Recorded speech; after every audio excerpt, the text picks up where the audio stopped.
хүмүүсийн тархийг угаагаад Хөслөхгүй баймар санагдаад их юм. Тэгвэл яаж хамгаалах вэ? Ариун үйл хийх хэвээр гэсэн юм. За сайн байна уу манайхаа. Ингээд манай өнөөдрийн Сэдв базы подкаст маань эхлэхэд бэлэн болсон байна. Өнөөдөр бид нэр Сэдв базхаар тулгаа миний бие, Буйна амч миний бие. Ука Сахар.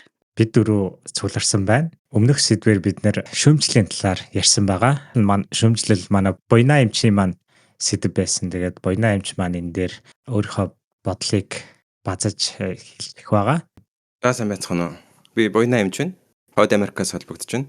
Энэ нөхцөл байдал айгүй гоё подкастын бүтцийг үүсгэлээ л да. Ягаад тэгэхээр өмнөх подкастаа дахиж товчхон байдлаар дүгнэх боломжийг олгосон. Тэгээд дараагийн дугааруудыг ч гэсэн хэн нэгээр нь ингэ дүгнүүлж явах юм бол илүү гоё болох юм болоо гэж би бодлоо.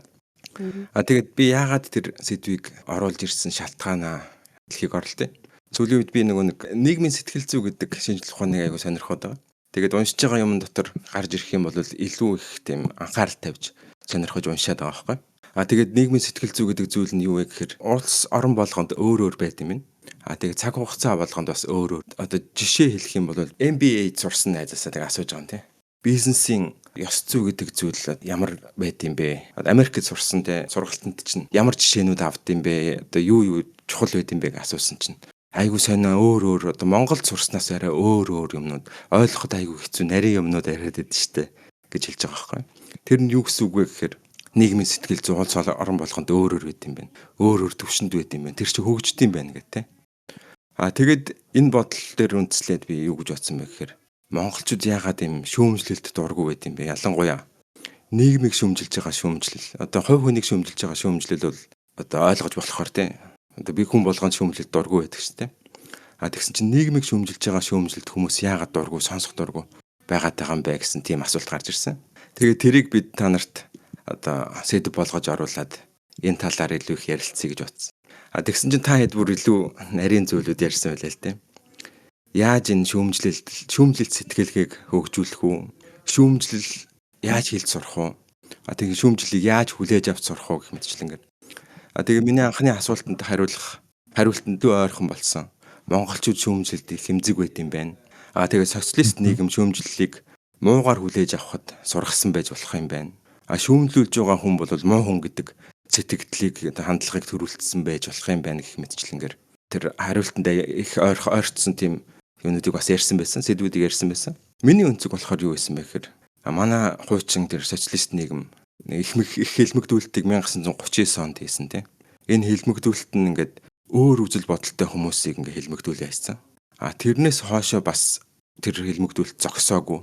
Ямар нэг байдлаар өөр үзэл бодолтой эсвэл шүүмжил хэлсэн хүмүүсүүдийг одоо шоронд хийд юм уу? Эсвэл нэг цөллөгт явуулцдаг ч юм уу те. Тэгэд бүр энгийнээр хэлэх юм бол цалин хасна гэдэг чинь одоо 20% хасах ч гэсэн ер нь бол тэр хүнийг дуугаа болгож байгаа шүү дээ. Одоогийн нийгэмд ингээд жагсаал хийж байгаа хүмүүсийг цагдаагаас дуудаад байгаа чинь юу юм бэ гэх мэтчлэнгээр айгаа олон асуултууд гарч ирсэн. Тэгээд энэ талаар сонсогчд маань бас бодож үзээсэй гэж бодож байна. За тэгээд өнөөдрийнхөө сэдв рүү орох уу? За тэгээ. За хэдүүлээ тэгвэл өнөөдөр үндсэн сэдвлэгээ оръё. Манай сэдв хариуцлагын талаар байгаа. Тэгээд хизээ нэгэн цаг та нар ингээл амьдрал дээрээ энэ ямар амьдлаг хариуцлагатай хүн бэ? Эсвэл энэ ямар хариуцлагагүй баачка гэж гэдэг юм уу? Тиймэрхүү үгүүдийг нэлээд сонсч байсан бах тий. Тэгэхээр энэ хариуцлага гэж яриад байгаа чи яг юу юм бэ? Хэдүүлээ нэг хариуцлагын талаар бацах уу? Тэгээ. За базэ. За баццгаая. За тэгвэл хариуцлага гэж юу вэ? Та нарын бодлоор. Миний бодлоор хариуцлага зүгээр анхны дунд сургуулаас эхлээл хариуцлагыг ингээд бодож эхэлж исэн гэх юм уу те. Багш нарт гэдэг чинь хариуцлагатай байлдаа малдаа. Тэгэхэд болвол надад энэ хариуцлага гэдэг нь яг юу юм бодлоо гэж бол айгүй их ингэж бодогддог байсан. Яг ингээд шаардаад байдаг те. Айгүй олон хүн надаас юм шаардаад байдаг. Ээж аавч шаардаад байдаг. Багш нарт шаардаад байдаг. Найзууд ч гэсэн те. Цагтаа бити хоцролтоо ч гэдэг юм уу те. Би цаган дээр бол маш их магаантай. Тэгээд хариуцлага гэдэг ойлголтыг биднэрт суулгаж өгөөгүй гэж ямар нэг юм нэхэд идэг гэсэн юм байна гэж дунд сургуулийн дараа бол өөр улс руу явж байгаа шүү дээ тий. Тэгэхэд бол яг мэдэрч байгаа байхгүй.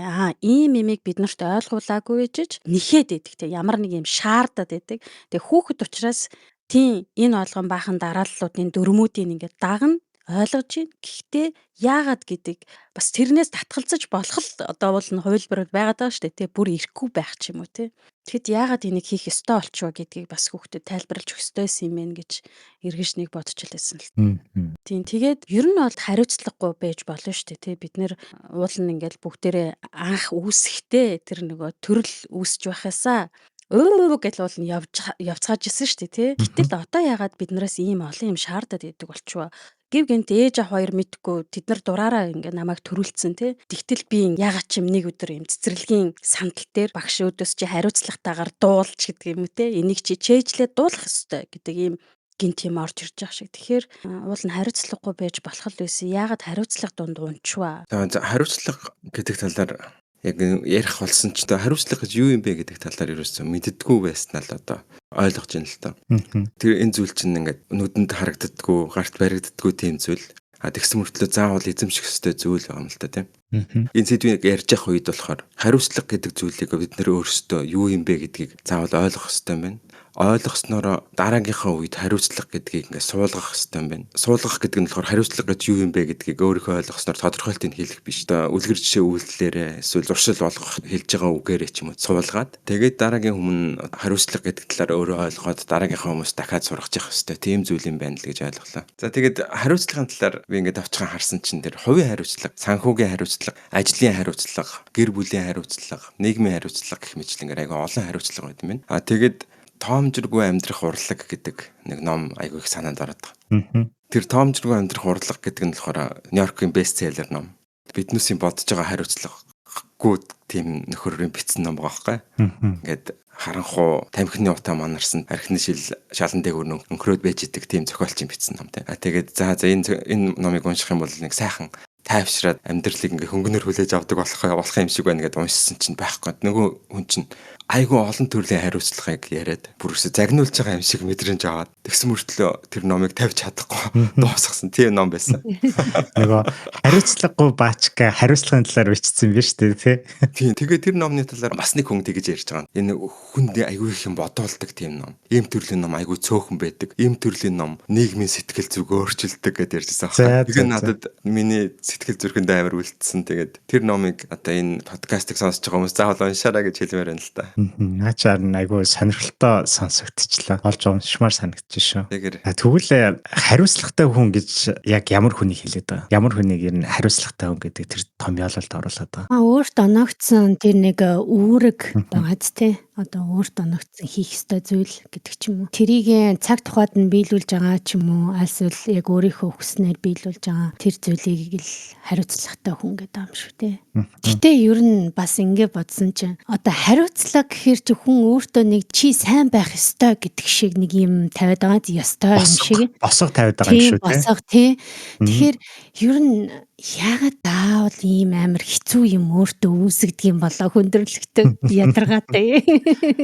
Би одоо нэг юм социолог гэсэн ном эхлүүлсэн зүгээр анхны дууцсан дээр л яахгүй. Тэгээ тэрнээр бол ер нь хариуцлагын их үүсвэр нь яагаад эхэлж вэ гэдэг зүгээр эхний хідэн юмуд гарч байгаа байхгүй. Анх бол ингээ хүмүүс жижиг бүлгээр амьдарч эхлэх ёстой болчихж байгаа юм байна л да. Одоо хоол хүн суваах, тэ бүлгээ хамгаалах, хүүхдүүдэд халамжлах, тэгээ хүн бүр одоо саяны үүргүүдийг сайн биелүүлжиж зад цаашаага ингээд овог, отог, аймаг хамгаалттай тэ явна гэсэн ийм хідэн үндсэн үүрэг хариуцлага бий болж эхэлж. Тэнгүүд хин нэг нь хариуцлага алдах тохиолдолд тэр бүлэг эрсдэлд орж. Тэгэхээр цаашаага ингээд бүлэг томрох тусам бүр ингээд наривчилсан дүрмүүд үүсэх шаардлагатай болсон гэдэг байгаа байхгүй. Дүрм журам, хууль зааз, тэгээд дараас нь өмчийн ойлголт, тэгээ хамтын амьдрал гэдэг. Хамтын амьдрал нь хүртэл юм хариуцлагатай шүү. Өмчийн ойлголтыг ч гэсэн юм хариуцлага дагав шүү. Хууль цааз ч гэсэн хариуцлагатай шүү. Хэрвээ хууль цаазыг мөрдөхгүй бол таныг хаашаа авчиж хийх вэ те. Энэ мэтчлийн ингээд наривчлалтай хариуцлагуудыг гаргаж ирсэн л байгаа юм л та хүмүүс. Тэгээд зөвхөн гэр бүлийн хүрээнд энэ яригдахгүйгээр цаашаага дахиад өөр бүтэц зохион байгуулалтанд орж эхэлсэн байна. Иргэншил нь бүр ингээд дахиад томрохын хэрээр одоо бүр мэрэгжлийн хариуцлага гэсэн бүр дахиад юм наривчилсан хариуцлагуудаа оруулж ирсэн байгаа байхгүй юу? Барилгачин хүний хариуцлага, даачин хүний хариуцлага, цэрэг айрамд ажиллаж байгаа хүний хариуцлага, төрийн түшээдийн те төрийн түшээд одоо хариуцлага алдахад эдийн засаг одоо нуранч гэдэг юм уу те энэ мэтчлийн хариуцлагыг маш нарийн түвшинд, мэрэгжлийн түвшинд тэцээ бүр нэлийн нарийн болгож эхэлсэн байгаа юм л да. Тэнгүүд хариуцлагыг яагаад ингэж шаардаад байгаа юм бэ гэхээр буцаагаад нийгэмд итгэлцэл нэмэгдээд мэрэгжлийн ур чадвар нь илүү их юм нарийн болж эхэлдэг те барилгачид ядаж ингээ хүн дараад алхааргүй барилга баринаач гэдэг юм. Тэнгүүд барилгачидаа буцаагаад хүмүүс нь итгэдэг те энэ орон сууцнд бид нар амьдарч болох юм байна ч гэдэг юм. Тэгээд дараагийн шатанд гараад ирэхээр хүмүүсийн хоорондын итгэлцэл нь харилцан хамаарлал нь маш өндөр ингээд тавигдаж гисэн гэдэг юм л та. Тэгээд орчин үеийн нийгэм бол хариуцлага болон тогтвортой амьдралын үндсэн баталгаа нь болж өгдөг гэж байгаа байхгүй юу? Бид нар бие биенийхээ хариуцлагад итгэж чадахгүй бол тогтвортой амьдралгүй байна гэж боддог. Тэгэхээр одоо ингээ Монголд айгүй ингээ нөгөө нэг бужигнаантай байдаг штэ тий. Тэгээ бүгдээрээ ингээд ийм хулигдахыг, залилахыг, мончхыг, сожихыг гэд ингээд бүр ингээд энэ ийм амар сүртэй үгнүүд болоо гараад ирсэн тий. Өөр улс орнуудад сожомдон ч гэдэг юм уу тийм үг байна уугүй та шалгаад үзээрэй бараг л байх. Нүд ийм нарийн төвшөнд ийм бие биендээ итгэхгүй байх үгнүүд үүсэх нь бид нар угаасаа хариуцлагагүй байгаагийн л үндэслэл юм байл л тий. Тэгээд хариуцлагагүй байгаа учраас хин хиндээ итгэхгүй байгаа. Тэгэхээр энэ докторгүй амьдрал бий болж байна. Докторгүй байгаа учраас хүн болгон бие биенээсээ сожихыг одоо авахыг, хулгайлахыг ингэж сурч л байгаа л тий.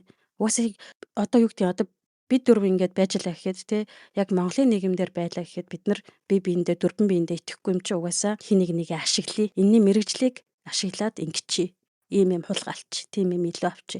Яагаад гэвэл нийгэм докторгүй байгаа учраас миний тэр хулгайлсан мөнгө ч юм уу, миний нэг ашиг олсон юм дараагийн удаа докторгүй байдалд надад тус болно тэр мөнгө ч юм уу те юу ч мэдэхгүй байна. Гэхдээ ер нь бол материаллаг хэм маягаар л нэг тэр бол одоо явж байгаа шүү. Гэхдээ өөр зүйлэр ч гэсэн бол явж байгаа. Тэгэхээр энэ хариуцлагатай нийгэмд оролцсноо гэдэг нь доктортой байдлыг л бий болгож байгаа юм байна. Тэгэхээр энэ доктортой байдлыг яаж авчрах юм бэ? Хариуцлагатай байлгана. Тэгэхээр хариуцлагыг тэгвэл дахиад яаж авчрах юм бэ гэдэг ингээд ийм уялдаа холбоо байгаад байгаа юм байна л да. Хүний нийгэмд аягүй хэрэгтэй зүйл болж таарад итгэлцэл доктортой байдал тий.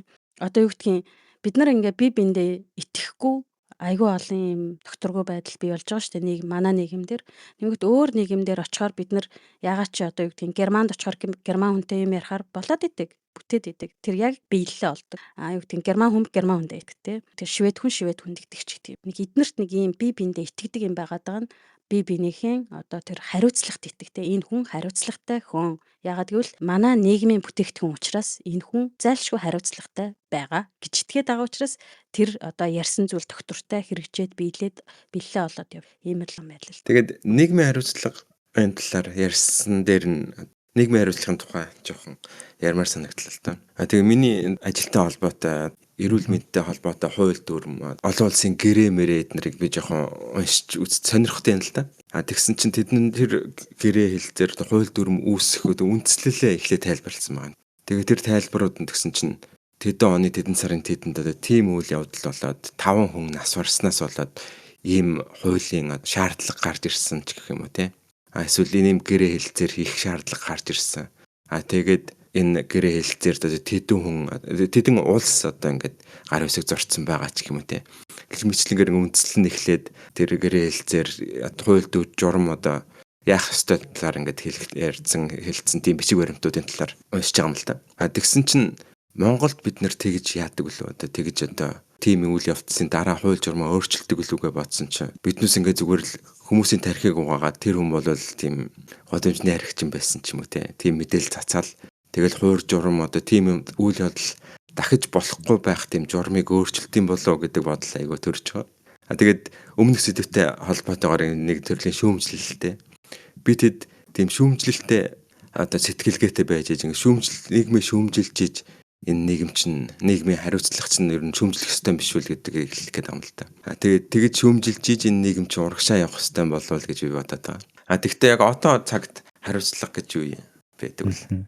Одоо цагт чинь тэгээ хариуцлага гэдэг чинь ер нь дүрм журм, үүрэг даалгавар, хэлсэн үгэндээ одоо хүрэх байдал ч гэдэг юм уу, иймэрхүү зүйлээ биелүүлж байгаа үйлдэлийг хариуцлага гэдэг юм болов. Хувийн хариуцлага гэдэг нь болохоор айгүй олон зүйл байгаа юм л та. Тэгтээ бас олон өнцгөр харж болохоор тухайлах юм бол одоо би ингээд дунд сургуульд байхдаа хичээлээсээ хоцорж үзээгүй. Одоо их сургуульд байхдаа ч хоцорж үзээгүй те. Докторт байхдаа докторийн сургалтанд орж байхдаа даалгавраа хоцрож явуулж үзчихсэн тий. Тэгээд хариуцлагыг хүлээсэн л дээ. Үр дагаврыг нь амссан л та. Тэгээд өглөө ихэр тусдаг байсан. Одоо жоохон орой босдог болоод байгаа.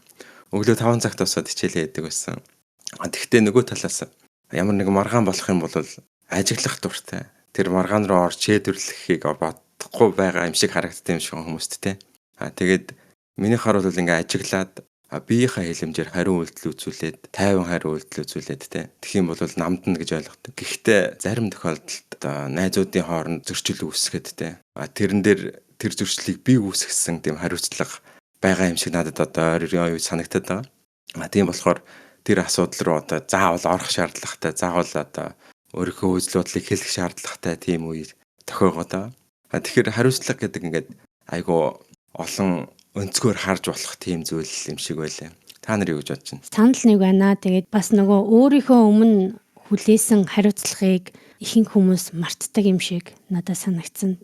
Бас нөгөө мэдээж одоо гэр бүл, нийгмийн өмнө улс төр те хүлээсэн бүх хариуцлагууд байгаа хэрнээ одоо нөгөө өөрийнхөө өмнө хариуцлага хүлээж байгаа шүү дээ. Амьд явах хариуцлага ч гэдэг ч юм уу те. Альсвал нөгөө эрүүл мэндийн бодох хариуцлага, хувь хүний хөгжлөө одоо ингээд юу яах хариуцлага, зан суртахууны хариуцлага ч гэдэг ч юм уу. Иймэрхүү зүйлүүдийг хүмүүс ихэнхдээ мартдаг юм шиг санагдсан. Хүшээ ингээд энэ хариуцлагыг чинь тэгээ ботсон чи амар их тийм дүрм журм ингэх ёстой, тэгэх ёстой, инээ тэрэг гэдэг ингэсэн чи би бүр ерөөсөө юм хариуцлагагүй баймар санагдаад бах юм. Наа чи айгуу тийм ядаргаатай зүйл юм шүү. Ер нь бол биш үү те энэ нийгэмтэй хийж байгаа гэрээ гэж би ойлгоод байгаа байхгүй юу. Одоо юу гэдгийг хэрвээ чи энэ нийгэмд амьдрмаар байвал хэрвээ чи энэ нийгмийн одоо бүтэц бүрэлдэхүүн тэр нэгжид хамаармар чи мэдхгүй тэр одоо хайр дурлалыг сонгоснороо хариуцлага ер нь тэрэнд ормоор байна уу ормооргүй байна уу дандаа бас сонголтын өмнө ирж байгаа шүү дээ те. Тэгэхээр тэр хариуцлагыг авмааргүй байвал одоо бүр жижигхэн нэгжээр ярих юм бол тэр гэр бүл гэдгийг сонгомооргүй байвал бас сонгомооргүй байж болно шүү дээ те. Үгүй байж бас болно. Сонгохгүй байвал бас эн чинь хариуцлага болчихж байгаа байхгүй тий. Үгүй би гэр бүл авч явж чадахгүй. Би өөрийгөө ч авч явж чадахгүй байхад одоохондоо хүнийг зовохгүй, хүүхдүүдийг зовохгүй. Тэр хүүхдүүдийг би өсгснөөрөө дахиад нийгэмд хариуцлага хүлээн. Тэгэхээр энэ том хариуцлага би одоохондоо ороход бэлэн биш гэвэл бас тийм. Өмнө бас нэг ийм хилцүүлэг манай монголчууд хийгээдсэн байхгүй юу? Нэг залуу ингээд хилцэл юм байна л да. Одоо би хүүхдтэй эмэгтэйтэй бол сууж чадахгүй. Би хүүхдийн өмнө хариуцлага хүлээж чадахгүй гэсэн чи тэр залууг ингээд бүр амар бүлэж байгаа байхгүй. Миний хувьд бол яагаад болохгүй гэж тэр хүн мэдээд байна шүү дээ тий. Тэр хүн үгүй гэж хэлэх эрхтэй. Тэр хүн хариуцлагатаагаар хариуцаж чадахгүй гэдгээ хэлээд байхад чи хариуцаач. Чи яагаад тэр хүүхдтэй эмэгтэй хүнийг сонгохгүй гээд байгаа юм бэ? Муу эрэгтэй хүн байна ч гэдэг юм уу. Чи бол өстэй арчаагүй амдан бла бла бла. Гэхдээ үгүй гэж хэлэх нь бас хариуцлагатай үйлдэл гэж би бас хараад байгаа байхгүй юу? Ер нь бол. Тийм штэ. Тийм. Яа ч бол айгу гоё тайлбар байна. Нэрээ тийм ээ нөгөө өөрийнхөө хэмжээг мэдэж хариуцлага авна гэх юм уу те. Тэгэхээр чин хэрэг өөрөөсөө давж чадахгүй зүйлээ бас ингээ хариуцахгүй байх нь бас хариуцлага юм байна. Ядаргаад. Яг зөв нөгөө хариуцаж чадахгүй гэдгийг чи илэрхийлж штэ шулуухан. Тэгэхээр эн чи өөрөө айгу хариуцлагатай үйлдэл байгаа штэ. Одоо Тийм штэ энэ чи амар хариуцлагатай үйлдэл штэ. Тэрэг манайхан ингээ бүгдээрээ хүүе яасан муухай залуу вэ? Ийм тийм бэ гэд гүн чи амар хариуцлагатай байхгүй хүнд чадахгүй бол чадахгүй айгу ойлгомжтой болчихж байгаа сте тий.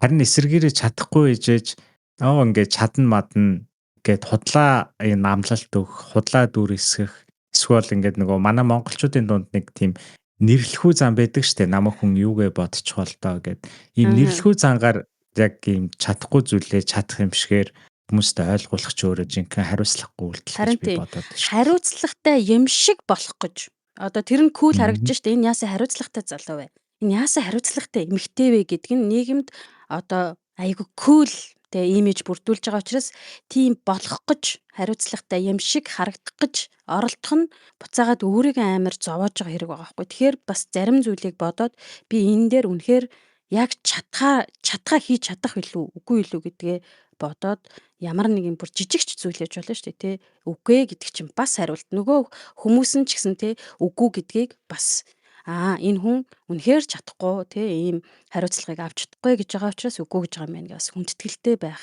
хэрэгтэй юм болов гэж бодож байгаа байхгүй. Тэгэхгүй бас амар шахаж байгаа байхгүй тий. Чи одоо яахаараа ингээ хөөрхи юм тэр эмэгтэйг авч явахгүй гэдэг байгаа хүүхдтэй энтер гэ тэ. Гэхдээ тэр хүн уул нь яг чадах юм хэлээд байгаа байхгүй тий. Би чадахгүй нэ ийм хариуцлагт би одоо ийм хариуцлагыг би авч явахад үнэхээр одоо биш байна гэж хэлээд байгаа ч. Энэ дээр бас хил хязгаар ороод ирлээ те. Хил хязгаар нь бас хариуцлага юм байна гэж ойлгоо. Харин тий. Сахарын ярианаас би бас нэг хоёр өнцөг олж харлаа л да. Надад байгаа хоёр өнцөг. Хариуцлага гэдэг чинь айгүй олон төрлүүд юм байна те. Одоо олон төрөл. Тэгээд тэр зарим одоо чухал хариуцлага нь одоо нэг хариуцлагыг одоо золиослох шаардлагатай бас болт юм байна те. Тэгээд чухал хариуцлагуудын нэг нь гэр бүлийн хариуцлага юм байна. Тэгэхээр гэр бүлийн хариуцлага гэж юу юм бэ та хэд юу гэж бодож байна? Гэр бүлийн хариуцлага одоо гэр бүлийнхаа өмнө хүлээж байгаа чадахгүй зүйлээ тохирж байгаа хэлбэр юм шүү. Гэр бүл болно гэсэн хийж байгаа сонголт байгааз одоо гэр бүл болно гэд хийж байгаа сонголт. Тэр сонголтоо биелүүлж байгааг л юу хариуцлага гэдэг юм шүү. Одоо үнэхээр одоо юу сонгот хийцэн тэрийг хариуцлагатайгаар л одоо биелүүлж байгаа зүйлээсээ ер нь гэр бүл болно гэдэг чинь. Тэгэхээр тэдний өмнө одоо үр хүүхэдтэй болно. Угаасаа хүн төрөлхтний нэг цаанаасаа үр хүүхэд гаргах тэ гэр бүл зохиох гэдэг чинь угаасаа цаанаасаа тавигдсан зүйл одоо. Тэгэхээр энийг биелүүлэхийн тулд хүн болгон үүрэгтэйгээр хүн болгон бас нэг компани шиг л ингээл ажиллаж байгаа шүү дээ. Тэрэн шиг бүгдээрээ хариуцлагаас үүрнэ. Тхийн тулд хамгийн түрүүнд одоо өөрийгөө эрүүл байлгах, үр хүүхдээ хамгаалах, эхнэр нөхрөө хамгаалах ч юм уу те энэ наад захын хариуцлагуудыг үүрэх байх л гэж бодож байна. Гэр бүлийн хариуцлагт бас надаа ингэж бодогдсон. Тэр баундари айгуу сайн орж ирэх ёстой болов уу гэж харж байгаа байхгүй юу. Тэнгүүт манайхны одоо гэр бүлийн зохион байгуулалт бүтцэл рүү ингээд айгүй их дайрдаг хүмүүс айгүй их байгаа шүү дээ тий. Одоо ялангуяа хамаатан садан ээж аав ч юм уу ах トゥ эгч одоо мэдгүй тэр гэр бүл төссөн хин нь байдгийг би чиний ах учраас би чиний эгч учраас ч юм уу би чиний ээж учраас гэж одоо тэр гэр бүл рүү айгүй их ингэж орж ир товтолдог. Ингээ юу ч хамаагүй хэлж болдог тий. Тэгэхээр энэ ханыг хэн хамгаалах юм бэ? Яаж хамгаалах юм бэ? Нураахгүй байх те тэр одоо та нарын үүсгэж байгаа цайз хэрмий чинь зүгээр дуртай те. Уул нь бол тэр ээж гэдэг нэрийг аваа хайчуулч гэдэг юм. Аав гэдэг ах гэдэг нэрийг аваа хайчвал тэр зүгээр энгийн иргэн байгаа байхгүй.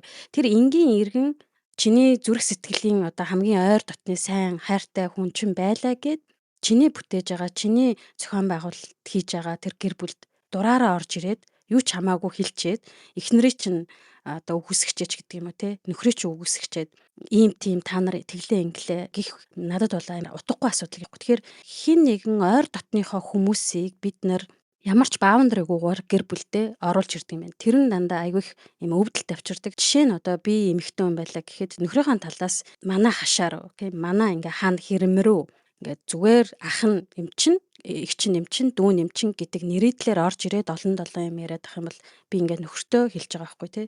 Үе чи энэ талаасаа энэ баруун талынхаа хашааг чи хашаач тий. Би өөрсдийнхээ талаас эрх зүүн талын хашаага айгуу сайн бариад байхад ингээ орж ирээд хин дуртай нь юу ч хамаагүй хэлээд бидний тээж аваад энэ одоо гэр бүлийн маань уггүй уур амьсгал тий янз бүрийн юм асуудалд оруулж штэ гэх юм. Ингэж одоо янз янзын асуудал үүсээд ийн гэдгийг би нэг ажиглаж байсан байхгүй. Гэхдээ энэ нэлээд түгээмэл байх гэж бодож байгаа байхгүй. Одоо баундари гэр бүлийн тэр баундари гэдгийг хэн яаж барих юм бэ? Ямар зохион байгуулалтад оролцох юм бэ? Тэгэхээр тэнд ерөөсөө хүүхдүүд бол хөөрхий юу ч мэдэхгүй байгаа учраас эцэг их л тэр нийгмээс ирдэг юм уу? Өөрсдийнх нь гэр бүлийн зүгээс ирж байгаа юм уу? Тэр дайралт, давшилт, асуудал, проблем та нарын гэр бүлд орж ирж байгаа ямыг хариуцлагатайгаар одоо сэдв угаас хариуцлага байгаа учраас баундарига татж өгөөч гэж одоо бас гуймаар хүсмээр хэлмээр юм шиг надад санагдаад байдаг. Тэгэхгүй тэгээд одоо ингээд манайхаа ингээд юу яадаг юм бэ л да хайртай хүмүүс нь зүгээр орж ирээд юу ч хамаагүй хэлж болно гэж бодоод идэв. Тэр нь эсрэгээрээ нөгөө талдаа одоо тэ эхнэрт нь ч мөхөрт нь хүүхдүүд асуудал үүсгэж байна. Жишээ нь одоо ингээд баг байхад бол манай ээжийг байхад хинч юу ч одоо хэлж чадахгүй тэ ингээ ээж бол тэр баундрыг аягүй сайн татж өгдөг гэсэн юм шиг байгаа. Одоо миний хүүхдүүдтэй бол та нар ийм одоо муухайгаар харьцахгүй шүү гэдэг бол аягүй сайн хийж өгдөг гэсэн юм шиг. Ээж байхгүй үед бол хамаагүй штэ. Тэгээд ээжийн дүнэр мөнөр орж ирдээ сайхан юм хэлчээд тэ ингээд зарцалмаар байдаг.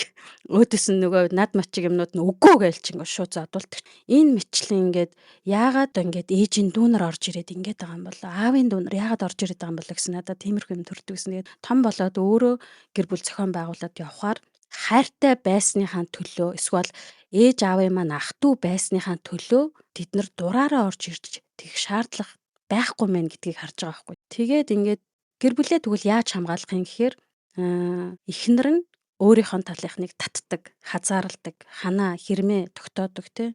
За хүүхдүүдэд маань нөхөрт маань ийм асуудал чирэхгүй шүү. Зүгээр байгаарай. Буцаагаад нөхөр нь ч гэсэн өөрийнхөө талынхныг зүгээр байгаарай. Миний эхнэртэй ингэхгүй шүү. Миний хүүхдүүд рүү ингэхгүй шүү. Миний хүүхдүүдэд зүгээр дураараа орж ирээд гар хүрхгүй шүү та нар гэдэг ядаж юм баавандрын татаач энэ бол хариуцлага гэж би бас хараад байгаа байхгүй. Иймэрхүү юм бас ажиглаад исэн. Санал нэг байна. Хариуцлага чинь гэхдээ юу юм биш үү дээ. Хүн сурах гэхээс илүү ийм инстинктлэг байдлаар хүн дамжиж ирдэг байж болох уу? Одоо генээр эсвэл тэрийг бид нар эргэн тойрноосоо бүр сурдаг юм болов? Хариуцлагыг сурдаг биш юм шиг байлаа. Зүгээр энийг суулгадаг юм шиг байлаа. Явцын донд. Тэгээд нөгөө томжаар, түрүүний нөгөө нэг зуршлаар, орчноор, дадлаар гэх нэг иймэрхүү юмнууд л нөлөөлөл. Тэгэл тэр нь ингээ хүүхдэд суугддаг юм шиг байлаа л дээ. Тэгэл хүүхдэд суугдах юм нь болохоор түрүүний нөгөө хэлжсэн штэ.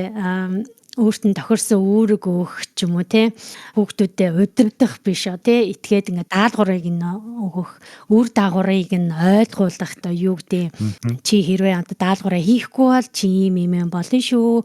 Тэгтээ чи бити даалгавар биш яагаад даалгавраа хийгээгүй ингээд агнахаасаа илүү гэх мэт ш. Тэгээд нөө өдөр тутмынхаа нөө хэв маягаар бий болгоод жишээлбэл сургууль, соёл одоо environment гэр орны. Тэгээд өөрч одоо юу байж болох вэ? Хариуцлагын даалга одоо чи гэрээ цэвэрлэх ёстой шүү гэдэг ч юм уу Гэрээ цэвэрлээгүй байхад шийтгэх биш тэрийг нь сургаж ойлгуулах Чи харж гинүү гэрээ цэвэрлээгүй бол ингээд чи муухай орчинд амьдарч шүү дээ гэдэг ч юм уу Энэ минийг ингээд аав ээж нь ивээр ингээд суулгаад гэл зүг. Гэхдээ яг ивээр суулгадаг. Ерэн зүгээр яг би бол наадах чинь шийтгэлийн зарчмаар хүүхдэд суулгадаг байх гэж байгаа шүү дээ. Ягаад тэгэхээр шийтгэл гэхээр яг нөгөө хүчирхийлэл гэж бити ойлгоорой. Шийтгэл гэхээр одоо бид нар хариуцлага үйлдэл хийхээр бид нар хүүхдэд зэмлдэг шүү дээ загиндаг. Энд чи одоо шийтгэлийн нэг хэлбэр байгаа даа шүү дээ Тэгэхээр ямар нэгэн байдлаар тиймэрхүү шийтгэлийн хэлбэр орж иржээж хүүхд чинь тэрийг ухаардаг юм шүү. Чи ингээд ингэсэн байна, ингэж болохгүй гэл нэг юм зэмлэлд орж ирдэг. Биднээс аав ээжээсээ яг тэр нөгөө тийм шийтгэлийн маягаар авцсан болохоор тэрийгээ л мэдж байгаа байхгүй. Одоо шийтгэлийн маягаар авчгаар угаасаа хариуцлагаас зүхтаах хүн бий болж байгаа сте. Бид нар ч гэсэн хариуцлагаас зүхтаах тийм үеуд бол зөндөө байдаг ш. Тэгэхээр бид нар шийтэглээр авдаг гэсэн учраас тэр хариуцлагаас зүхтаадаг. Одоо бид нар нэг жоохон юм сэтгэл зүйн нэг ингээд энэ тэндээс янз янзын ойлголттой болж ш. Тэгэхээр энэ бол амар юм сэтгэл зүйн хувьд дарамт болно гэж бодоод байгаа байхгүй юу? Шийтэглээр амсуулах нь нөгөө төгөр тайлбарлах ч юм уу урамшуулах юм бол буцаагаад ийм хариуцлага ухамсарлах тийм үүсч маа. Бас сонголтын хүндэтгэж явах гэж би бодоод байгаа байхгүй. Одоо би нөгөө төр өгөөч гэж юу вэ гэхээр яг хөө ингээд дүрм журам, нийгмийн дүрм журам, гэр бүлийн дүрм журам, одоо сургууль соёлын дүрм журам ч юм уу ингээд бүтэц зохион байгуулалтанд ингээд оруулж ийн хүүхдээ. Гэхдээ хүний ч вэ нүү, хүүхдийн ч вэ нүү өмнө жижиг юман дээр нэм сонголтууд энэ өөрт нь өгдөг байгаасаа гэж би бодоод. Ялангуяа миний мэддэг хэсэг бол хувцас байгаад тий. Тэгэхээр улирлынх нь хувцсыг ядаж өөрөөр нь сонгуулдаг. Тэгтээ тэрэнд дандаа ингээд лимит одоо тэдэн төгрөг шүү.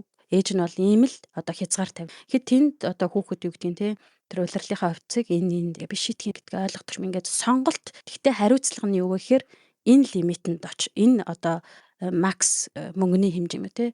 Чамд зарцуулах надад чамаас цаашаа одоо дахиад гэр бүлийн 4 гишүүн байгаа учраас ээж нь ийм л юм. Гэх жишээний ингээ хариуцлага тэн дээр байгаа учраас тэр мөнгөнд багтсан хувц авна гэдгээ ойлгож байгаа учраас тэр хүүхэд сонголтоо айгүй сайн бодож хийд. Иймэрхүү маягаар явал буцаагаад яагаад хувцсыг сонгож яриад байна гэхээр миний хамгийн байж болох хүүхдэд одоо эрх чөлөө олгож байгаа тэрэн дээр ингээд сонголт өөрийнхоороо гаргаж чадж байгаа шийдэж байгаа тэр хэсэг юм ойлгоод идэв байхгүй юу?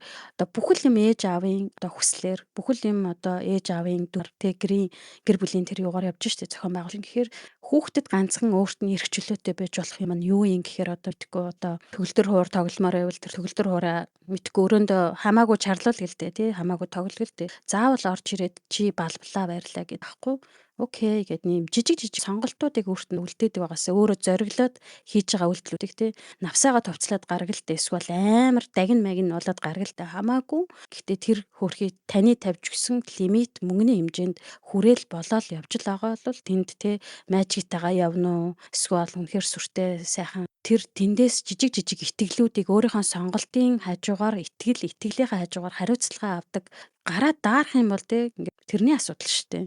Тэр хүн даарчаад араас нь тий би ийм уцалж байгаа учраас даарж байна. Тэгээ энэ хариуцлагагүй миний хоолоо өвдөж. Ингэж бас зарим зүйлийг өөрөөр нь ойлгуулах сонголтын хүндэгдэг зарчмаар бас хариуцлагыг бий болгоул зүгээр юм болов байхгүй юу? Санал нэг биш шүү. Хариуцлага гэдэг зүйл чинь юу яа гэм бэ? Одоо тэр сүүлийн аргыг би бол айгүй дэмжиж байгаа байхгүй. Арай экстрим арга л та. Тэр хүүхдүүдийг одоо ингээд хүүхдүүд хариуцлага олгохын тулд ингээд зүгээр шүүмжлэх биш те. Шүүмжлэхээс илүү цааш нь явбал өөрөө алдах эрхийг нь олго те. Тэгээд алдсныхаа дараагийн үр дагаврыг өөрөө хараг те. Тэгэх юм бол тэр одоо хариуцлагыг өөрөө яг жинхнээс нь одоо өөрт сурна шүү дээ. Үгүй хариуцлагыг ингээд аав ээж нь аваад юу үр дагавар гарахаас өмнө зэмлээд ингээд зогсоочод байх юм бол тэр хариуцлагыг яг авахгүй юу тэр хариуцлагыг одоо өөрөө үүрч чаддаг болохгүй юу гэдэг чинь бас асуудал болоод байгаа. Тэгээд магадгүй шүүмжлэл чинь бас өөр тийшээгээ явчих магадгүй те. Тэгэхээр энэ хүүхдийн хувьд хариуцлага гэдэг чинь суулгахаас илүү наснаасаа болдго юм шүү гэж би бас бодоод байгаа шүү дээ. Тэгэхээр жоохон хүүхдүүдийн хувьд угаасаа хариуцлага хүлээх чадамж нь нөгөө тархиныхаа хөгжлөөс хамаарат ч гэдэг юм уу суугаагүй байдаг юм шүү. Тэгээд одоо бид нар чинь нөгөө хүнийг насанд хүрсэн хүн гэж тодорхойлоод байгаа шүү дээ. 16 нас эсвэл 18 нас ч гэдэг юм уу. Зарим газар бүр 21 нас те. Тэнгүүд яагаад ингэж насанд хүрсэн гэж томьёолоод байна гэдэг чинь энэ хүн хариуцлага хүлээх чадамжтай болсон гэж үзэж байгаа учраас насанд хүрсэн гэж тодорхойлоод байгаа юм шүү. Тэгэхээр эн чинь суулгах, сурах гэдгээс илүү энэ физиологийн хөгжилтэй нь холбоотой юм шүү гэж би бас бодоод байна. Төрлөө шууд 18 настай хариуцлагатай цан гэдэг ийм хүн болчихгүй шүү. Тэгэхээр тийм дунд 18 жилийн үйл явцыг бид нар л ингэж одоо дадал болгож те суулгаж оруулах юм шиг байгаа юм. Тэгжиж одоо тэр одоо пазл эвлүүлж байгаа юм шиг те одоо гүйцэд одоо хариуцлагатай хүн боллоо. Одоо 18 нас хүрээд чи оюутны байранд амьдрахад боломжийн боллоо те. Чи хариуцлагатаар хичээлээ хийж чадна, хариуцлагатайгаар одоо өөрийнхөө ахуйг аваа явчих чадна тий хоолунд явчих чадна. Энэ одоо чи өөрийгөө хариуцах хариуцлага тий чиний эрүүл мэнд чамтай холбоотой, чиний байр орон сууцгүй тэр мэдхгүй Германы оюутныхаа мөнгийг яаж зарцуулах энэ болгоныг чи хийж чадхаар хэмжижлөө тэгэхээр одоо уучлаарай одоо гэрээс гарахуллаа тий тэгж л бодож шин. Тийм бас суудаг байж болох юм. Төрөний нөгөө нэг тий хүүхдийн хариуцлагын талаар бас ингээд бодоодсэн чинь манай хоёр том охин одоо ингээд өөрсдийнх нь personal type-аас болоод өөр ахгүй. Манай том нь болохоор тийм гадагшаага илүү нийтэж тий. Манай дунд охин болохоор ингээд тийм төгшөөгөө ингээд чимээгүй даруухан ийм хоёр өөр хүүхдүүд. Тэгээд ерөнхийдөө ингээд нөгөө адилхан ийм хүмүүжлийн аргаар л өсөж байгаа шүү дээ тий. Тэгээ би анх нөө том хүүхдтээр ингээд жоохон алдаа гаргасан юм шиг юм л да. Яа тэгвэл тэр хариуцлагыг би юу гэж ойлгож байгаа гэхээр өөрөөс нь аав ээжээс авахтаа шийтгэлийн маягаар өөрийгөө нь гимшүүлэх маягаар одоо юу гэдэг те түрүүний нөгөө жоохон бага хэмжээний хүчирхийллийн маягаар ч юм уу те иймэрхүү маягаар авч өссөн учраас яг тэр юугаа ингээд хүүхдүүдтэй хүмүүжүүлэхдээ хэрэгэлсэн юм шиг байна. Тэгээд манай том болохоор ингээд маш их хариуцлагагүй хөхөд болсон. Жаахан муулчлаа sorry. Тэгээд гэхдээ юм мартдаг ч юм уу те хайнга нэг тийм жил номондоо даалгавраа хийдгүү ч юм уу те нэг юм хайнга гэдэг муу хөхт биш л те. Ер нь бол тийм жоохон хайнгад. Тэгээд илүү жоохон зөрүүдч гэх юм уу те. томоосоо ингээд жоохон алдааг нь олж хараад дунд хохиндоо ингээд хэрэгжилж эхэлсэн байхгүй юу. Тэгээд өөрт нь илүү сонголтын өгдөг, өөрийг нь илүү сонсдог.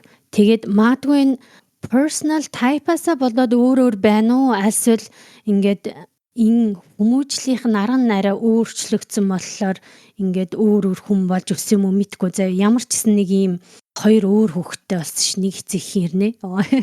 Тэр юу бас байдаг баха. Одоо би жишээлбэл өөр дээрээ ингээд бодоод үздэг байхгүй хүүхэд насныхаа тэр дурсамжаа бодохоор намааг ингээд эцэг чи инг тэг ийм бай, тийм бай гэд ингээд ахаар би бүр албаар юм зөрүүдлмээр санагддаг байсан байхгүй юу. Эсэргээр нь иймэр санагддаг. Хэрвээ хин нэг нь надад хэлэхгүй болч гэдэм үү ингээ зүгээр яг нөхцөл байдал надад ойлгуулж байгаа тохиол би өөрөө тэрийг ингээ ухаарад хийчдэг заа хинээр ч хэлүүлэхгүй ингээд ойлгоод тэнгууд яалчгүй ингээд хөндлөнгийн хин нэг нь комент ороод ирэхээр л би ингээд зөрүүдлмээр санагддаг тийм байсан. Тэр эн чин хариуцлагын талаар одоо бид нар хүүхдүүдэд чи инг тэг гэж ингээд зааж өгөр чи албаар тэр хүүхдүүд зөрүүдлээд тэрийг дахгүй байхыг сонгож байгаа юм шүү. Харин тэгээд би нөгөө дунд хохныхаа жишээг мартчихлаа. Тэгээд дахиад ярьчих. Дунд охин маань болохоор илүү ингээд бүр хитрхи хариуцлагатай болсон заяа. Бүр өөрийгөө тэрийг ингээд хийх ёстой л бол бүр яг хийдэг. Яс тас. Тэгээд надаа эсэргээрээ энэ хитрхи хариуцлага хүлээдэг нь амар тийм өөрт нь маш их прешэр очиж байгаа хта гэж бодоод тэгээд бас жоохон өрөвдөд идэм охиноо ингээд яана хит их юм ингээ өөртөө авч байгаа нь одоо сайн уу муу юу те хит их хариуцлага танаас хувьд юу гэж бодож байна. Харин тийм те. Хит их хариуцлага чинь бас ер нь бол яг эрүүл зүйл биш болоод явчихж байгаа юм л да. Ягаад тэгэхээр одоо хүний өмнөөс ингээд би энийг хийхгүй бол энэ хийж чадахгүй ч юм уу те. Хариуцлага хүлээгээд хүний өмнөөс өөр юм хийгээд өөрийнхөө юмыг орхиод ч юм уу явах юм бол тэр бол бас яг эрүүл зан үйл биш болоод явчихж байгаа юм те. Тэгэхээр хариуцлагыг яг л тааруулж л суулгах хэрэгтэй юм шиг байгаа юм те. Харин тийм. Тэр бүр хит хурц хэлбэр гэж байдаг бол байдаг юм шиг байгаа. Тэгэхээр одоо юу гэдгийг саяхан бас манай нэг одоо бидний дунд байгаа нэг найз маань одоо гэр бүлтэй том нь яг манай томтой адилхан маш хариуцлага нь одоо юу гэдгийг ингэхгүй тийм байж болохгүй бла бла гэдэг ингээд амар их дүрмүүдтэй толгойных нь бүр толгойн тэр чигтээ дүрмээр дүүрсэн ингээд явж идэх те. Тэнгүүт нэг хүн ингээд явж илаа гэхэд нийгэмдэр одоо янз бүрийн хүмүүс байгаа штэ. Шүлсэн хаянгууд шууд энэ хариуцлага үйлдэл гаргаж штэ гэл ингээд бүр өөрөө шаналаад идэх те. Ийм болтол нь хүүхдийг би яачлаа бид нар яачлаа гэд ингээд ботхоор угаасаа дүрмүүдийг те хариуцлагатай байх дүрмүүдийг өстой ягшлан хийлгсэн л болж таарад байгаа байхгүй те. Тэгэхээр дагаад одоо тэр хүүхд чинь яг тийм хүмүүсийг хүлээж идэг. Тийм хүмүүс ихэвчлэн ер нь бол бүгд одоо нийгмээрээ бүлгээрээ тийм байх гэсэн үг биш шүү дээ. Ангид нь ч юм уу магадгүй найзуудынхын дунд ч юм уу хаан чинь те одоо зүгээр ингээд чөлөөтэй хараалын үг ч юм уу хийлээд явж байгаа хүмүүс байж болно шүү дээ. Тэгэхээр тэрийг хүлээж авч чадахгүй энэ бол тэр хүнд өөрт нь маш их зовлон авчир асуудал бол. Тэгэхээр энийг яаж засах вэ? За би засах гад бүр чадахгүй болчлоо. Энэ хүүхэд бүр намайг дөрөмдөд идэг болчлоо буцаага тий. Тэгэнгүүт нөгөөх дунд хувилбар чинь бүр өстө жинхэнэ назгаа нөхөр гарч ирж байгаа юм л да. Ингээд миний одоо эхний хоёр хүүхэд бол бүр нэг нь арайд энд дөрөмлөг тий анхны хүүхэд. Дараагийнх нь бол нөгөөдгөөсөө жоохон суралцаад дараагийнхаа хүүхдийг нэг ийм 0-4-ээр бөмбөгдүүлж байгаа хүүхэд болохгүй тул жоохон тийм задгаа байдлын дэмжиж эхэлсэн юм шиг байна. Тэгэнгүүт нэлээ ийм фристайл одоо стайл нь бол нэлээ фри тийм хүүхэд гарч ирсэн. Тэгэхээр би одоо хаана алдаад байгаа юм бол яагаад анзаарангууд за би тэгвэл одоо буцаад яаж засах уу гэсэн асуулт гарч ирэхээр ингэж санагдсан надаа. Тэр хүүхдийн яг тэр унган зам төрөх гэж бас байгаа юм байна те. УК-гийн хэлдгээр байгаа юм биш үү гэдэг. Тийм байна гэж хараад тэгвэл энийг би яаж болох вэ гэхээр шууд хүчиндэж одоо тэг чи энэ дүрмээр бити өөрийгөө дандаа ингээ хайрцаглаад гэж хэлэхгүйгээр энэ тэгвэл сургуулийн орчныг арай өөр болох чинь нэлээд тийм одоо чөлөөтэй байдаг тийм одоо арга барилдаг сургадаг хүүхдүүдэлдэг. Гэхдээ тэр нь дөрөмгүй журамгүй сургалтын арга барил нь арай өөрөөр яв. Тийм сургууль руу оруулаа нэлээд чөлөөт байд. Тийм сургууль руу гэж шийдээд оруулахад бол дундхад болон томд маш ингээ өөрийнх нь хувь хүнийх нь зан харагдав нийцтэй болж сургуулаар бас нэг зохицуулж өгсөн юм шиг санагдаад байгаа амьдрал дээр одоо нэлээд баригдмал нэг хүүхэд байна те дөрөмтэй хүүхэд байна. Нэг нь болохоор дөрөмгүй юунд ч баригдахгүй өөдөөс маань ингээд өстө дуртайгаа хэлнэ. Үсэл бодол модлостой хамаагүй л ш. Тэнгүүт би ч заримдаа зүрх шимчрэл би чамайг ингэж хэлдэг болохын төлөө би энд амьдарч байгаа хүн шүү ч гэдэг юм. Тэгтээ гоё nice. Үнэхээр гоё ингээд өөрийгөө чөлөөтэй хэлдэг те. Заримдаа бол зүрх шархалтл юм хэл. Тэгээ энэ хүүхдийг тэгээ яаж арай жоохон дүрмлэг болгох вэ бодож байгаад сургуулийн сонгоод яг тэр нэг юм тунгийн тааруулаа те одоо хүүхдг юм дээр юм тааруулдаг одоо болт тааруулдаг бол нэг болтын тааруулаад өгчгөр тийм сургуулийн нэг юм шиг санагдаад байхгүй одоо ер нь бол их аятайхан харагдаад байгаа. Том маань бол хүмүүс бас ингээд шүлсэн хайж болдго юм бэ. Хүн одоо те ялгаж одоо заавал ялгаад авахгүй одоо хүнсний бананы хогийг ч гэдэг юм те бананы хальсыг энэ одоо байгаль чингичдэг учраас байгаль руу шидэж болдго юм бэ ч гэдэг юм те хөөхий өмнө нь бол ингээд бананы хальсыг ч юм уу эсвэл алюмины голыг мод руу шидэж байгаа хүнийг тий юу вэ энэ одоо модоо гэх тэнцээ бараг хорон дарах шиг хэрүүл хийгээ. Одоо бол ингээд ядаж нэг бананы хальс бол өнгөрөхтөгөө болсон те одоо дунд хол бол нэлээд одоо дөрмүүд нь бол нэлээд сайн нэг иймэрхүү маягаар өөрсдийнхөө бас нэлээд хэцүү оролцоо бас сургуулаар нь орчноор нь засаж өгч Тий. Энэ дээр нэг хэдхэн жилийн өмнө би өөрийгөө маш их хариуцлагатай хүн гэж дүгндэг байлаа. Тэгсэн чинь сүүлд нэг ажиглагдсан зүйл нь би хариуцлагатай хүн гэхээс илүү өөрийгөө маш их буруутгадаг хүн юм байна гэж ойлгож авсан. Тэр нөгөө буруутгалаасаа болоод хариуцлагыг давхар дагуулдаж ингэж авч явдаг гэх юм уу? Энэ хоёр танусын бодлоор ямар ялгаатай гэж Тэр нөгөө өөрийгөө хариуцлагагүй хүн гэ тэрийгэ буруутгаад идэг гэсэн үг өөрийгөө. Би чинь хариуцлагатай байж чадсангүй штэ гэд буруутгаад идэг гэсэн үг өөрийгөө. Үгүй одоо нөгөө өөрийгөө буруутгадаг хүн нь болохоор өөрийгөө буруутгахгүй тулд хариуцлагыг бий болго гэх юм уу? Ойлгож байна уу? Дандаа өөрийгөө буруутгадаг одоо жишээлбэл би муу хүн би ингэж чадахгүй байна те ингэж өөрийгөө буруутгахгүй тулд юмыг тас одоо ингээ хариуцлагыг маш ингээд өөр дээр илүү гэж хүлээж авдаг гэх юм уу? Тэгээд өөрийгөө хариуцлагатай гэж бодоод явдсан чинь яг ясман дээрээ би маш их өөрийгөө ингээ хохироож исэн, гэмтэж исэн тий сэтгэлээ тэрийг ингээд сүулт ингээ ажиглаж байгаа байхгүй юу? Гэтэ эн чинь бас нэг жоох ялгаатай л юм байна. Тийм өөрийгөө буруутгахтай бас холбоотой байж болох юм те. Тэгтээ надад бас нэг асуулт төрж гарч ирлээ л дээ. Юу гэхээр өөрийгөө хариуцлагагүй гэж боддог хүн байт юм уу? Та дөрвийн дунд хариуцлагагүй гэж бодож байгаа хүн байна уу? Хариуцлагагүй хандж исэн тийм тохиолдол байна уу? Миний хувьд болохоор сая гэр бүлийн хариуцлагын тухай ярьжсэн чинь яг тэр нэг гэр бүлийн хариуцлага тий. Тэр хүүхд хүмүүжүүлэх хариуцлага дээр би бол алтаж онж явж байгаа л хүн юм байна гэж бодлоо. Тэгтээ тэр бол одоо дуусчих прожект биш те. Байнга үргэлжлэж явах прожект, засаж болох прожект. Тэгээд тэрийг засахын тулд биднес ингээд өдөр болгон, сар болгон одоо юу гэдэг нэг улирал болгон ч юм уу те. Эргэж харж явах хэрэгтэй юм байна. Юуг засах хэрэгтэй вэ гэдгийг харж явах хэрэгтэй юм байна. Биднес одоо ингээд хоёр хүүхэд ингээд хоёулаа өөр характертай ингээд өсөж гин гэдгийг харж ин гэдэг чинь тэр бол дүгнэлт юм шүү дээ. Тэгээд яаж өөр програмаар одоо юу яаж болох вэ одоо тий хариуцлагыг суулгаж болох уу гэдэг тий ажиллаж болох уу гэдэг тэр юу бол ингээд цаана бодогдож байгаа нь шүү дээ. Тэгэхээр хамгийн их алдаж онж байгаа одоо хариуцлагын хэлбэр бол гэр бүлийн хариуцлага миний хувьд байгаа юм байна. Та хэдийн хувьд юу гэж бодож байна? Харин тийм ээ. Тэгээд энэ хариуцлага руу ч бол орохгүй ч гэж мэдгүй орно ч гэж мэдгүй орохгүй ч гэж мэдгүй явж байгаад орсон шүү дээ. Юу одоо ингээд бодоод исэн чинь ингээд хариуцлага гэдэг чинь бид нар амар тийм мэддэг юм шиг хэрнээ яг ингээд задлаад ярин чи амар тийм мэдтгүү сэдв байна те. Айгүй их юм өөрийгөө божих, өөрийгөө хайрлах, ариун үйл хийх гэдэр гэсэн нэг иймэрхүү зүйлүүдийг мэдгүй явж амар хариуцлага алдсан байлээ. Одоо ингээ эргээ бодоод үзэхээр тэгээд тэрийг өөртөө хариуцлагагүй байсан. Өөртөө маш хариуцлагагүй байсан. Одоо бусдын төлөө маш их явсан тий. Тэгээд тэрийг тэгтээ яг уу эн чинь бас ингээ дүгнэлт хийгээд цаашаа одоо сайжруулад явах боломжтой азар тийм болохоор ажиллаж явна да манайц чинь.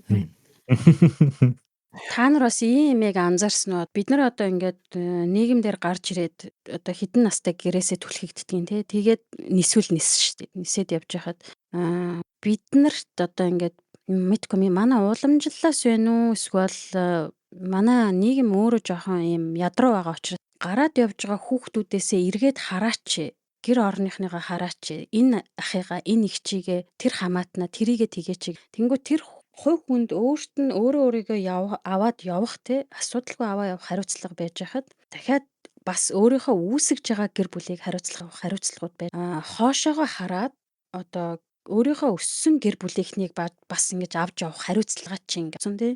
Тэгээ тэрийг хинтээ би гэрээллээ. За би нийгэмтэй гэрээлж байгаа тий. Би хариуцлагатай байх юм бол одоо аюулгүй байна ч гэдэг юм. Миний эд төрөнг хамгаалагддаг, миний үр хүүхэд хамгаалагддаг. Иймэрхүү хариуцлагууд би болоо эргээд одоо гэр бүлийнхэн хамаатан садны өмнө хэн надтай юу гэрээлчлээ гингүүт би өөрөө мэдрэлгүй явж исэн чил угаасаа тэр гэр бүл төрснөөрөө хариуцлага. Гэхдээ энэ дээр ингээд бүгдээрээ нийтээрээ ядраад явж байгаа анзаараад байдаг. Одоо маш олон жил гадаадд амьдарч ш. Тэгэхэд бүгдээрээ ээж аавынхаа гэр бүл маш их цөхрөл авж байгааг нүсээс анзаарч байна. Тэрнийхээ өмнө тэгвэл тэр ахыгаа тэгээгүй тэр их тэр дүүгээ би ингэх гэсэн чи ингэж чадаагүй. Тэгээ би нэг тиймэрхүү бас нэг юм хариуцлага заавал байх ёстой юм уу? Яагаад байх ёстой гэж яагаад тэрийг тэр хүнээс нэхэд байгаа юм бол гэж ингэж бодсон байхгүй. Уул нь олвол ингээд өөрийнхөө үүсгэж байгаа гэр бүл болон өөрийнхөө өмнө бас ингээ хариуцлага өрөөд явмаар байхад яагаад давхар ээж аав хоёрынхаа төрүүлсэн хүү ээж аав хоёрынхаа хань хамсаат нь тэр хүмүүсийн тэдгэрийн ахан дүүс тэр хүн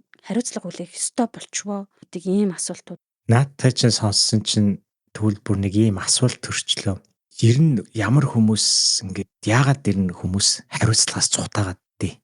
Хариуцлага хүлээхгүйгээ цухтаагаа явна гэдэг асуулт төрж байна. Яагаад ер нь хүмүүс хариуцлагаас цухтаагаад дээ? Сайхрын асуултанд хариулахад бол нөгөө нэг хариуцлагууд чинь айгүй олон төрөл байна те.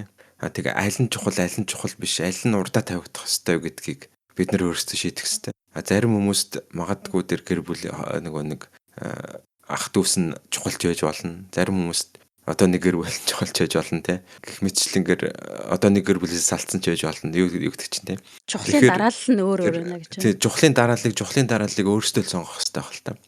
Тэгээд хариуцлагаас яагаад зугатаадаг вэ гэд тулгаагийн асуултанд бол бид нэр одоо алдхаас айд юм болоо те. Юу гэж бодож байна? Хариуцлага хүлээнэ гэдэг чинь амар тийм дарамттай байт юм шүү. Дарамттай айгүй тийм хүнд ачаатай.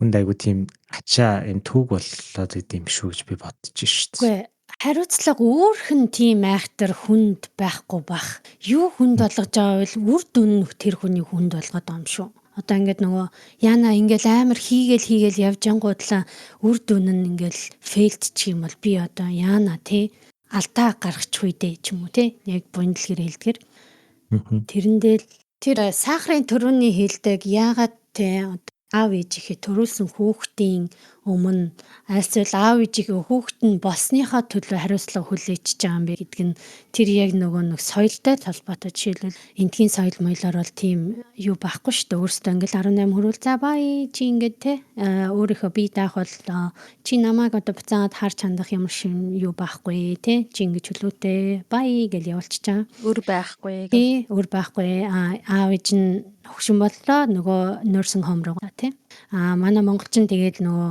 монголч гэлтгүүд дээ ер нь Аз соёл байнга ингээд хамт ингээд байгаад тэгээд дандаа том болсныхаа дараа аав ээжийг харж хандан ч юм уу те ингээд бас нэг юм хариуцлага хүлээгээд байгаа зин нэг хүүхэд болсныхаа төлөө те тэгэхээр энэ цэвэр соёлтой холбоотой байх гэж бодож байна.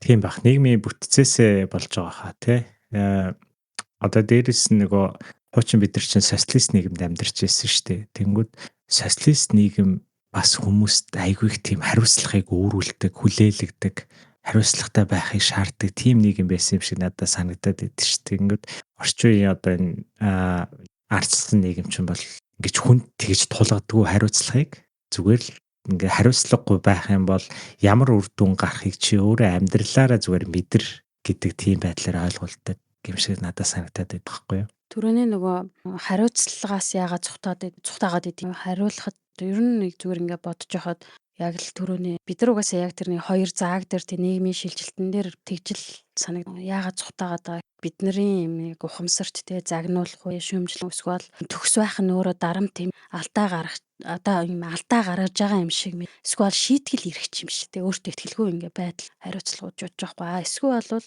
тийм бас тийм байж болно. Хариуцлагагүй байж болож болно. Гэхдээ хин нэгэнд хохирол үүс. Хариуцлагагүй байснараа мэрэгжилтээр асуудал одоо жолооч байлаа гэхэд хин нэг очиод арчдгүй. Гэр бүл болоод те хин нэг хүүхдүүдийг хохироогдох юм те.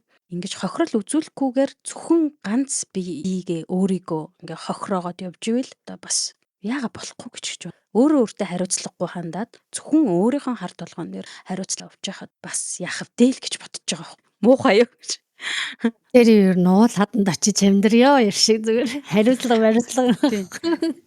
Тэгээ уул хадан зүгээр уу гээл тэгэл гоё жимс мимс түүж идэл тэгэл тэ 9 шидэ хэрэггөө тэгэл гоё. Миний бодлоор баг ганцаараа амьдрал ямар ч хариуцлага хүлээхгүй амар юм шүү дээ. Үгүй ганцаараа амьдраа нийгэмдэр амьдарч ивэл бас л хариуцлага хүлээн штэ хөө. Тийм тэгэхээр нийгмийн дунд орохгүй тул тэгэл уул хадан дээр очиод гоё нэг агуу Тийм. магуу олол тий. Агуу олсон ч гэсэн та нар хариуцлага хүлээн заяа. Яагаад гэвэл тэр чинь бас нэг хүн ингээд эзэмшил нь байгаа ш тий. Зайлгийн ш тий. Тэгэхээр бас тэр чи энэ миний агуун одоо тийм газрын эзэмшилд амьдарч ивэл чи энэ тетэн төгрөг төлнө гэхээр тэр чи ажил хийх ёстой болно. Дахиад хариуцлага хүлээнэ ш. Йоо яс юм. Уучлаарай нэг эзэмгүй арал дээр очиод амьдэрсэн ч гэсэн та нар ингээ өөрсдийнхөө эрүүл мэндийн тухай хариуцлага хүлээн төхөө. Харин бас ядаргаад яг тийм те. Гэхдээ зүгээр ингээ шүд болоо. тий. Шүд мүдэ унгаагаал зүгээр шууд гэ зүгээр тэгэл тэ үсмсээс ихсэлгэл тэгэл амьдрчий л тэ. Тэр ерөөсөө амьд явна гэдэг чинь бас нэг том хариуцлага л байгаа ш тий. Харин Тэгвэл тэр амиа хорлож байгаа хүмүүс хариуцлагаас зугатааж байгаа гэж ойлгож болох уу? одоо энэ хит ихи одоо нийгэмшил төвлөрөл эднэр чин хит ихи юм нэг дарамт хүнд авчирж байгаа юм шиг те. Дарамжууд маш их орж ирж байгаа учраас ганцаараа байх байдал те нөө ганц биеэрээ явах байдал чи айгүйх олшроод ийн гэдэг ба шүү дээ. Тэрнээс санаа зовж ийн гэдэг одоо нөө нийгмийн хамгааллын бодлогууд нь хэрэгжиж эхэлж байгаа шүү дээ янзсуудад. Тэгэхээр бас жоохон гэмтэй болж эхэлж байгаа шүү. Хортой болж эхэлж байгаа шүү дээ. Хариуцлага хит ихтгээрээ буцаагаад нийгэмдээ хортой болж эхэлдэг. Тэгэхээр энийг уян хатан байдлаар яаж шийдэх гаргаж ирэх болтой. Тэгэд эрүүл мэндийн хариуцлагын талаар орж ирснийх ярьж эхэлснийх та нар эрүүл мэндийн хариуцлагыг юу гэж бод. Эрүүл мэнд ядчил жилдээ нэг удаа нэг шинжилгээ өгчөж байцгаая тий. Ер нь ямархуу явж ийн гэдгээ байнга л чеклүүлж байх нь бас нэг хариуцлага байгаа тий. Тийм. Эрүүл мэндийн хариуцлагыг би бас ингээд сая асуусан чинь хүүхэд байхад яаж суулгасан бэ гэдгээс бас их хамаардаг байх гэж бодоод байгаа байхгүй юу. Тэнгүүт би өөрийгөө ингээд ботхоор бас л яг хүчээртэй ингээд шүд угаах нь яагаад хэрэгтэй юм гэдгийг битггүй ямар ч лсэн шүдэ угаах ёстой. Шүдэ угаагач гэдэг. Яагаад ч энийг нэг ингээл угаагаад байгаа ерөөсөй ойлгуулж өгөхгүй. Нэг юм яагаад гэж асуухаар угаах ёстой болохоор л угааж байгаа маа гэл тэ. Тэгээд энэ ер нь бол их хамаг юм ер нь их юм тайлбаргүйгээр ёстойгоор юм хүчинтэлгээр маш их хийгдэг учраас буцаагаад бид нийгэмдэр бие хүн болоо гараад ирэхээр өөрөө өөрсөндөө эрүүл мэндийн хариуцлагагүй байх үйлдэлүүд маш их гаргадаг юм бол бодож байгаа байхгүй юу. Тэгээд одоо нөгөө төгөр одоо ингээд өөрийнхөө байж байгаа улс орныг ингээд харахаар хүмүүсийг яаж хариуцлагатай болгож яг уу одоо энэ нийгэмдээ төрөөд өссөн хүмүүс өөрийнхөө одоо эрүүл мэндийн хариуцлага бол маш өндөр. Бид нар шиг 2 дахь 3 дахь орныг яаж эрүүл мэндийн хариуцлагатай болгож ийн гэдгийг өөрөө бас эмнэлэгт одоо ажиллаж байхдаа анзаарч ирсэн. Тэр нь яаж хариуцлагатай болгож би нэг эмчийг ингээ анзаараад байдаг гэсэн юм. Тэгээд айгүй ойрхон байдаг. Тэгээд тэр эмч болохоор ингээд тэгсэн үү өвдсөн үү тэгээд энэ үү те гэд тэгээд хүн ингээд симптомуудаа хэлэн штэ те энэ газар ингээд энтэнгүүт яриулаад байд. Үгүй өвдчөөд дээ штэ л энийг баг ингээд шууд хурдхан шиг солиулчмаар байна ч гэдэг. Эсвэл ямар нэгэн им өгөөд ингээд уурлаад байдаг. Тэнгүүт нөгөө хүн за уучлаарай та одоо энийг ингэж эхэлж яахт нь ямар нэгэн одоо үйлдэл хийгээгүй ядаж өглөө гүйдэг ч юм уу ажил руугаа алтдаг ч юм уу ийм үйлдэл хийгээгүй байж тэгээ одоо надаас шууд ингэж им нэхэж ирэх эсвэл шууд одоо солих мэт ийм юм бол гэдэг иймэрхүү ийм юугаар явуулт одоо юу зөөлөн аргаар тэр хүнд та эхлээд өөрөөсөө юу гаргасан юм бэ? Ямар хүчин жармалт гаргасан юм бэ гэд олуулдаг юм бэл дээ тэр хүнээр өөрөөр нь яриулаад тэнгүүт сүүл рүүгээ ингээ тэгээ тайвшраад би энэ төлөө бол ямар ч үйлдэл хийгээгүй тэгчээд бүр юм чинээнд нь тулгачаад хурч ирээд би жагаа уулчлал хүсэж байна. Би одоо үйлдэл хийх юм байна гэж ойлгож. Ийм байдлаар өөрөөх нь одоо эрүүл мэндэд та хариуцлага би бол одоо зөвхөн эмч хүн те эцсийн бүлгээр та өөрөө эхлээд юу хийжсэн гэдээ асуугаад байна лээ. Энийг ийм болтол яг яаж явсан бэ ч гэдэг юм те яриулаад идлээ. Тэр нь айгүй. Буйнаа юу гэж бодож чинь? Эмч хүний хувьд те. Тэг эрүүл мэндийн хариуцлагыг одоо яаж суулгах ёстой? Эрүүл мэндийн хариуцлага гэдэг нь болохоор эрүүл мэндийн одоо мэдлэг мэдээлэл байнга одоо хайж олж авч явах ёстой юм болоо гэж би ойлгож байгаа шүү дээ.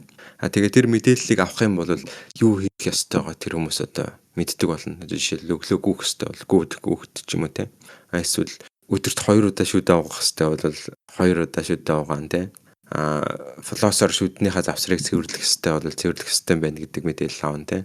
өглөө босоод ингээд хил хусдаг зүйлээр одоо хилээ хусах юм бол энэ амны хөндөд хоримтлагдсан бактериуд хотод руу ч орохгүй гэдэг мэдээлэл авдаг ч юм уу те.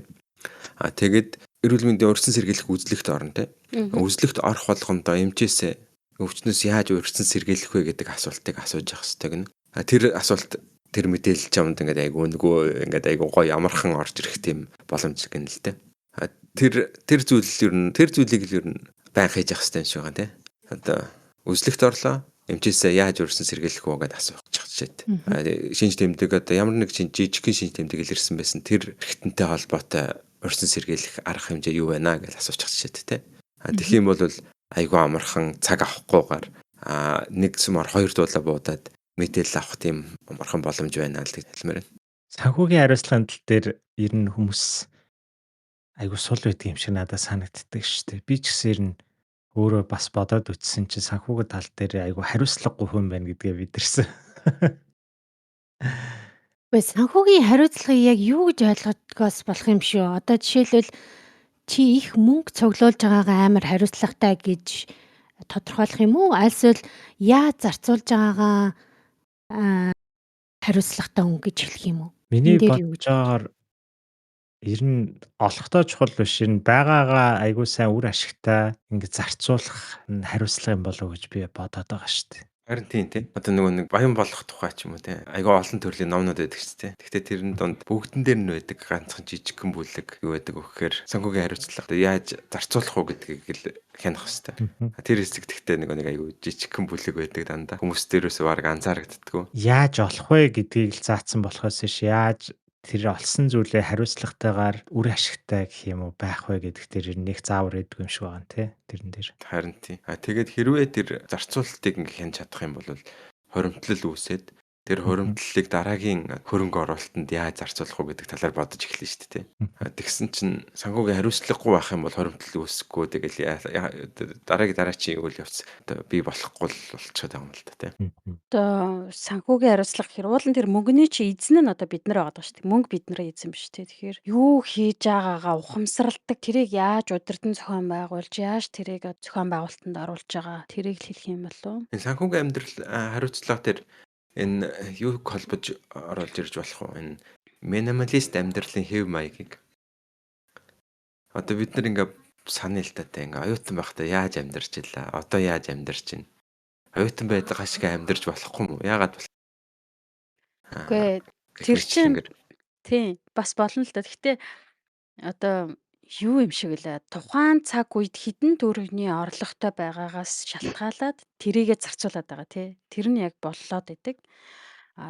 Тэг ер нь хідэн төгрөгтөө хідэн орлого ямар байгаагаас шалтгаалаад тэрийг одоо захиран зарцуулах нь өөр Наа чинь бас харьцангуй ойлголт.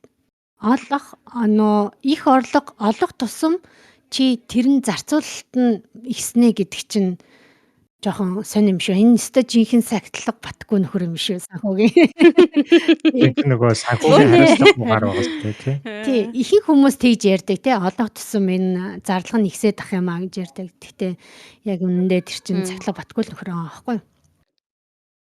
Ер нь бол алдаж онж явж байгаа нэг хариуцлагын хэлбэр бас энэ юм байна шүү тий. Тий, нэг талаасаа бас хариуцлагатай байгаа тий хоримтлалтай ч юм уу байх юм бол буцаагаад нөгөө гэр бүлээ хамгаалах гэдэг хариуцлага дээр бас мөнгөөр хамгаалж болно тий. Магадгүй бид нар ч одоо маш том сургамж байгаа шүү дээ. Корона гэж юм гарч ирэхэд тэнд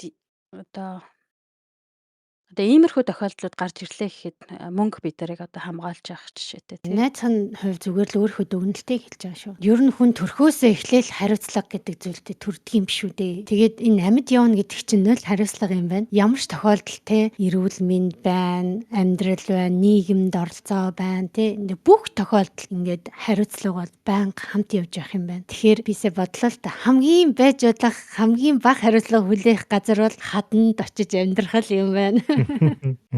Үнэ. Тий. Тэгэхээр одоо юу гэдэг энэ хариуцлагыг нэгэнт л хүлээх юм бол бүгдээрээ энийг те дор бүрнээ бас бодгол хэрэгтэй юм байна л да. Нийгэмд ямар хариуцлага хүлээх ёстой юм, гэр бүлдээ ямар хариуцлага хүлээх, эрүүл мэнд те өөртөө гих мэтчлэн салбар бүрээр ингээд тооцож бодоод бас нэг харахад тэрийг зөвөр ингээд биелүүлж явах нь л одоо биднээс хийж чадах ганц зүйл юм байна л гэж ойлголоо. Би тэгээ бас нэг юм нэмж хэлмээр санагдлаа л да.